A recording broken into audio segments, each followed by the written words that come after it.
Okay, on the bottom of your page and then the top of the next page you'll find X and Y axes. We're going to draw some runoff hydrographs, and before I do that I'm going to draw on the board here. This is not what I'm intending for you to draw in those axes, but just first of all to tell you what we're talking about. Let's say I have a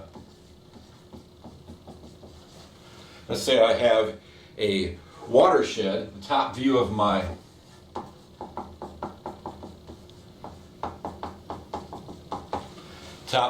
watershed.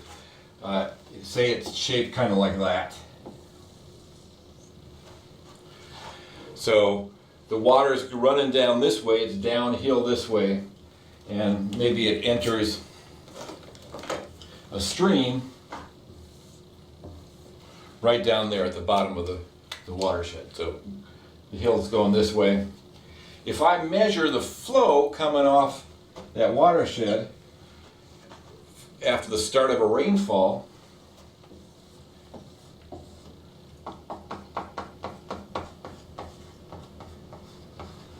that's my runoff hydrograph from that watershed. So it starts raining and we get a little bit, the rain right here produces a little runoff right there, but it's going to take a while for the rest of the watershed to contribute to that runoff. Matter of fact, we call the time of concentration. The time of concentration is the time it takes from when the rain first starts hitting the back end, or the farthest by time part of the watershed, to the time that water gets there. That's the time of concentration. So what's going to happen is we get a little bit of runoff, and then as it keeps raining we get more runoff, and eventually the rain stops. Our peak flow, depending on the storm and depending on the watershed, might come during that rainfall or might come after that rainfall, but we get a peak flow and then it comes back down. It's not symmetric. It comes back down a little slower. It hangs on as it runs off the far areas of the watershed. So that's a runoff hydrograph. It's the runoff from a particular watershed for a particular storm. In hydrology, we'll sometimes use a unit hydrograph, that 1 inch rainfall for 1 hour, that hydrograph. So that's the general idea. Now I'm going to erase this and draw the axes.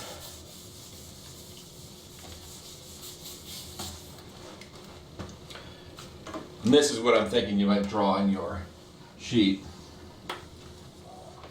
And it's going to get kind of busy, so I have 2 of them.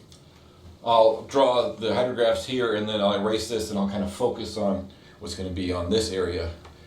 In this first drawing, I'll focus on the second drawing. Okay, so again, under the natural conditions, green is natural, right?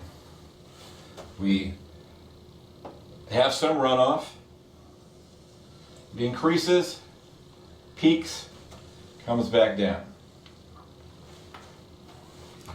When we developed the land, that's the natural.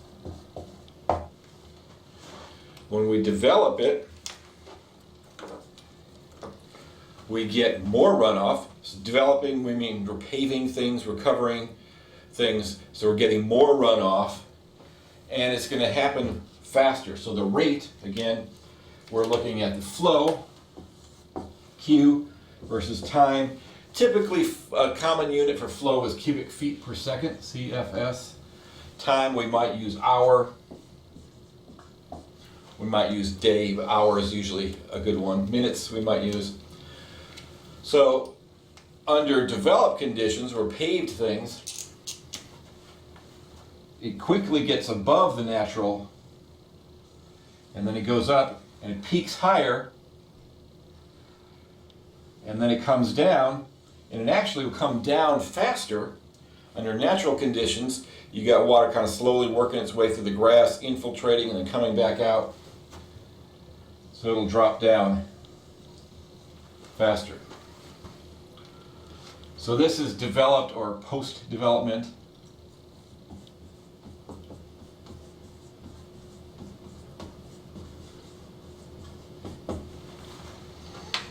And the punchline to all this is going to be that low impact development. What we're going to try to do is we're going to try to get this to match that.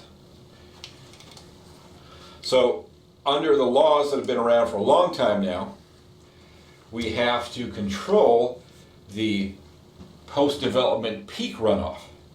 So we can't make the post-development any more than the pre-development. Again, this is the pre-development.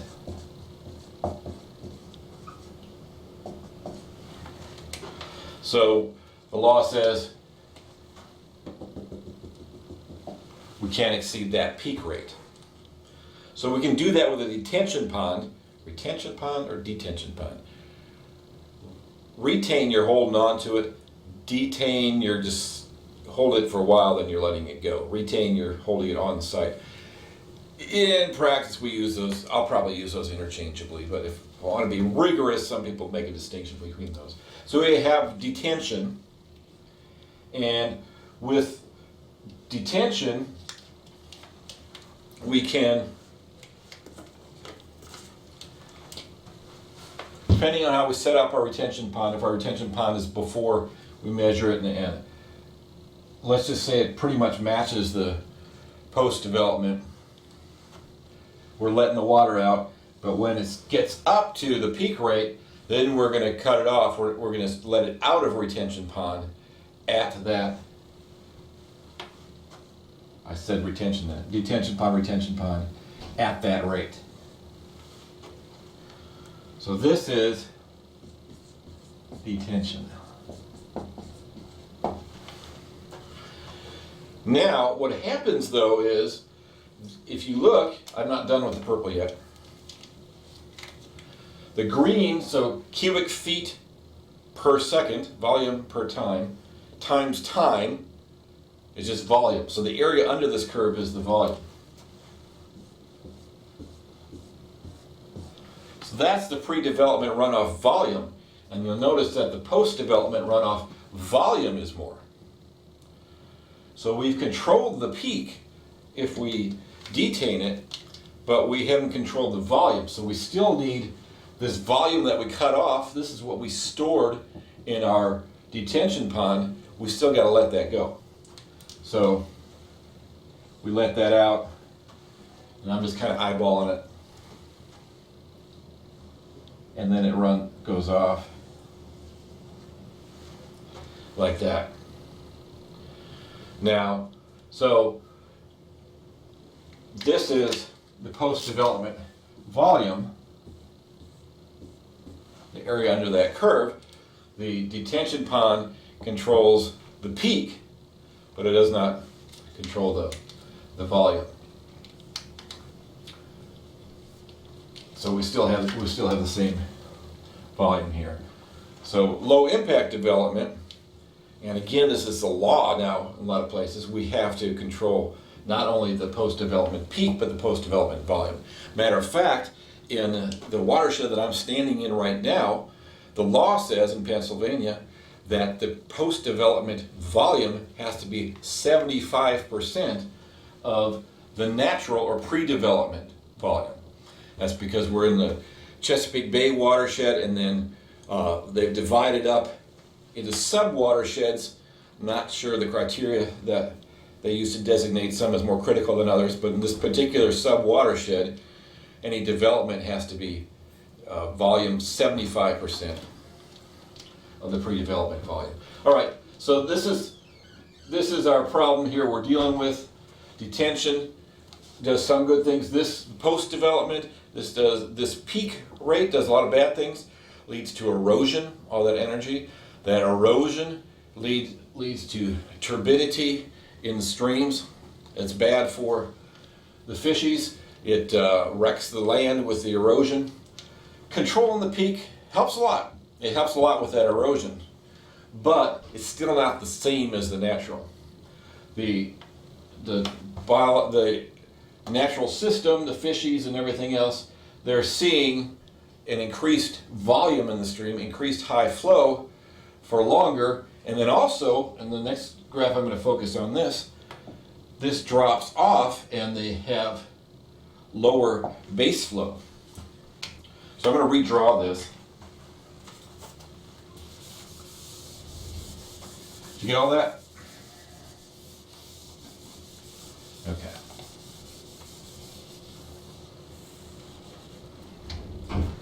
So I'm going to draw a little different scale. I'm going to emphasize this end part here. So the pre-development or natural system comes up, goes down, and kind of hangs on there. That's the base flow, the hanging on. And that's primarily from groundwater. So the water infiltrates into the ground and then it comes back out. So when it's not raining, the flow in a stream, well, it's either from runoff way up somewhere, which if it hasn't rained there in a while, it's not from that. It's either from snow melt, if you're getting something from the mountains, or it's from groundwater. So that's the base flow.